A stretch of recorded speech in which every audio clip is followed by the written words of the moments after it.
रावण को देखने के बाद हनुमान जी को लगा कि साक्षात काम क्रोध मद लोभ आदि विकार ही ये रावण का शरीर धारण करके सो रहे हैं।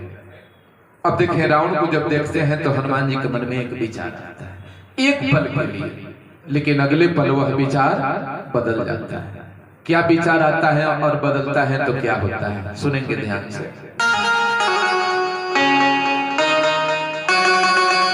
रावण को देख करके हनुमान जी सोचते हैं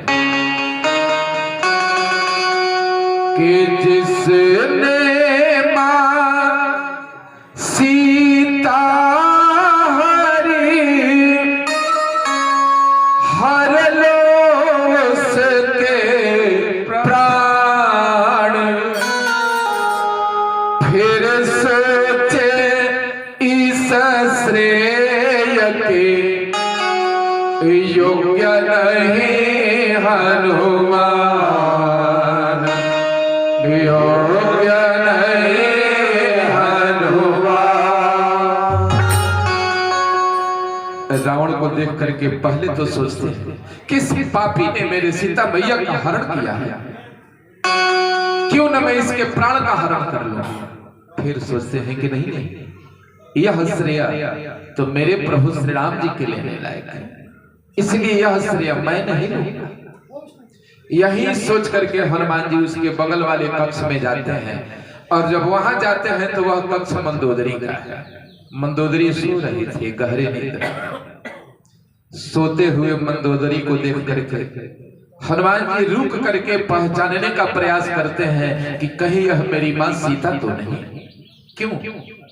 इसलिए कि आज के पहले कभी भी हनुमान जी जानकी जी का दर्शन नहीं किए थे, कभी भी नहीं।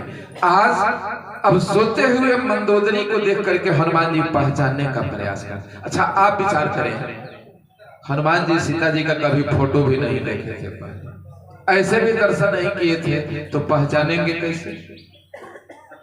तो देखें कैसे पहचानते हैं। मंदोदरी श्रृंगार करके गहरी नींद में सो रही है, उसके तरफ देख करके हनुमान जी मन में सोच रहे हैं, पहचान रहे हैं क्या कि बिरहाग्नि में जलते हुए सुख से कोई जीता नहीं, जलते हुए सुख से कोई जीता नहीं। प्रियतम प्रति भारत हृदय यूं शांति रस पीता नहीं, प्रियतम प्रति भारत हृदय शांति रस पीता नहीं। निश्चिंत निगला मगनया श्री राम की प्रणिता नहीं, यह सुंदरी कोई और है, यह राम की सीता नहीं, यह सुंदरी कोई और है, यह राम की सीता नहीं, यह सुंदरी कोई और है, यह राम की सीता नहीं। गहरे नींद में सोते हुए मंदोदरी को देख करके हनुमान जी सोचते हैं कि इतनी गहरे नींद में सो रही है, न जो विरह के अग्नि में जल रही हो, जिनका अपने पति से बिछोह हो गया, वह भला इतना श्रृंगार करेगी? और जब इतना श्रृंगार कर भी लेती है तो इतनी गहरी नींद उन्हें आ ही नहीं सकती। इसलिए निश्चिंत निद्रा मगन यह श्री राम की प्रणिता नहीं, यह सुंदरी कोई और है, यह राम की सीता नहीं। यही सोच करके हनुमान जी अब आगे बढ़ते हैं। जब आगे बढ़ते हैं तो कहां जाते हैं?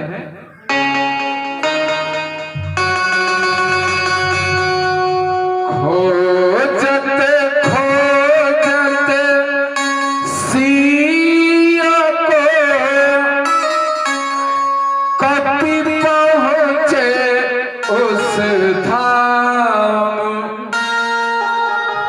शंख चक्र तुलसी जहां निश्चय से धर रा, निश्चय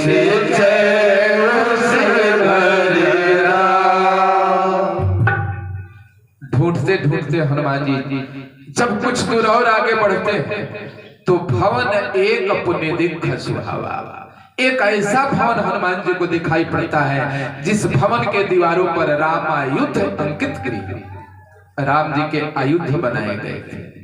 ऐसा नहीं कि उस पर राम नाम लिखा हुआ था, रामचरितमानस के अनुसार उस पर राम लिखा नहीं हुआ था, रामायुध राम जी के आयुध बनाए गए थे। उनके आयुध क्या है? शंख चक्र गदा पद्म, और नए नए तुलसी के पौधे लगाए गए थे। अब तो देख करके हनुमान जी बड़ी प्रसन्न होते हैं, सोचते हैं कि अरे यह घर जरूर किसी संत का घर है, और यदि यह घर किसी संत का है तो इस घर के अंदर जरूर मेरे प्रभु श्री राम का निवास है। मैं चलता हूं और ऐसे हठी साधु के साथ जरूर मिलूंगा। हठी साधु क्यों? कि जो राक्षस के नगर में भी साधुत्व का निर्वहन कर रहा है। हनुमान जी की कदम उस तरफ, एक कदम अभी हनुमान जी बढ़ाते हैं तब तक हनुमान जी के कदम ठिठक जाते हैं, कदम रुक जाते हैं। ऐसा क्यों? सोचने लगते हैं कि लंका निशिचर निकर निवास, यहाँ कहां सजन कर बासा। सोचने लगते हैं कि लंका तो निशाचरों का नगर है, इसमें एक सज्जन पुरुष कहां से आया, यहाँ कहां सज्जन कर बासा। अब मन महु तरक करे कपि लागा, यही मन में हनुमान जी तरक करते हैं। तब तक इनके मन में एक विचार आता है। क्या? ध्यान से सुनेंगे क्या विचार आता है। सोचते हैं कि जब हमारे प्रभु श्री राम के नगर अयोध्या में मंथरा मिल सकती है तो रावण के नगर लंका में एक साधु क्यों नहीं मिल सकता, एक संत क्यों नहीं मिल सकता। फिर हनुमान जी बढ़ते हैं। देखें सज्जनों, इसीलिए कहते हैं कि किसी परिवार विशेष के चरित्र से किसी व्यक्ति विशेष के चरित्र का अंदाज कभी न लगाएं, और किसी व्यक्ति विशेष के चरित्र से किसी के परिवार विशेष का अंदाज न लगाएं। दोनों अलग हो सकते हैं, होते हैं। हनुमान जी जाते हैं, विभीषण जी से मिलते हैं, और फिर दोनों भक्तों का अद्भुत मिलन होता है, और विभीषण जी के माध्यम से वह युक्ति हनुमान जी को पता चलती है जिसके माध्यम से सीता जी से मिलना है। विभीषण जी पता बताते हैं। भोर में विभीषण जी से मिले और फिर दिन भर इधर उधर छिप करके बिताए, और जैसे ही रात्रि का प्रथम पहर आता है हनुमान जी अशोक वाटिका में पहुंच जाते हैं। देखते हैं कि एक स्त्री कृष्ण तनु शीस जटायक बेनी, जिसका शरीर कृष्ण तनु दुबला हो गया है, सिर का बाल जटा बन के नीचे लटक रहा है।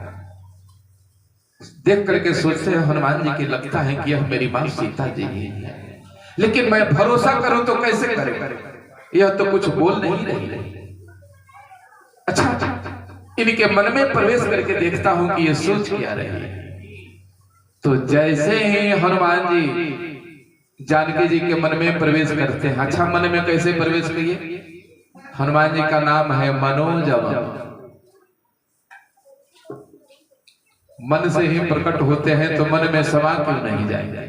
जब जानकी जी के मन में प्रवेश करते हैं तो जानकी जी मन में क्या सोच रही थी? देखें, आज बहुत साइंस वाले लोग हमारे सनातन धर्म का कहीं कहीं मजाक उड़ाने में लग जाते हैं, लेकिन हमारा सनातन धर्म तब से है, विज्ञान का भी विज्ञान, विज्ञान से पहले का विज्ञान हमारा सनातन धर्म है। जिस समय हमारे देश के वैज्ञानिकों ने किसी ग्रह के बारे में जानकारी नहीं जुटाई थी, उस समय हमारे अनादिकाल से वेद मंत्र का उच्चारण हो रहा है, सभी ग्रहों के नाम लिए जा रहे हैं कि ब्रह्मा मुरारी त्रिपुरांतकारी, और इसमें आगे देखें भानु शशि भूमि सुत, मंगल का नाम नहीं रखते। बाद में न खोज हुई कि पृथ्वी का एक टुकड़ा मंगल ग्रह है, लेकिन हमारे ज्योतिषियों ने लिख दिया कि भूमि सुत मंगल के बारे में लिखा कि भूमि सुत, सभी ग्रहों के नाम। अच्छा, यहां देखिए हनुमान जी जानकी जी के मन की बात जानते हैं, तो आज वैज्ञानिकों ने यह व्यवस्था आज जुटाई है कि आज नार्को टेस्ट कराया जाता है कि कोई व्यक्ति अपने मन में क्या सोच रहा है, इस टेस्ट के माध्यम से पता चल जाता है। तो जब जानकी जी के मन में हनुमान जी प्रवेश करते तो जानकी जी क्या सोच रही थी कि आएंगे कब मेरे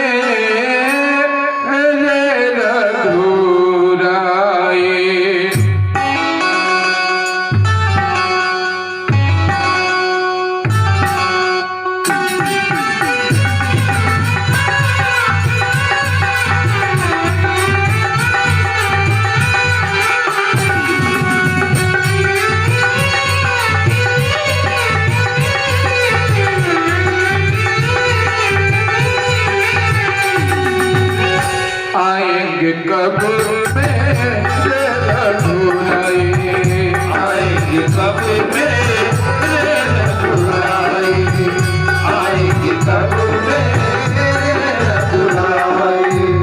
आस मिलन की आग भी रहेगी, आस मिलन की आग भी रहेगी, सही नहीं जाएगी। आएंगे कब मेरे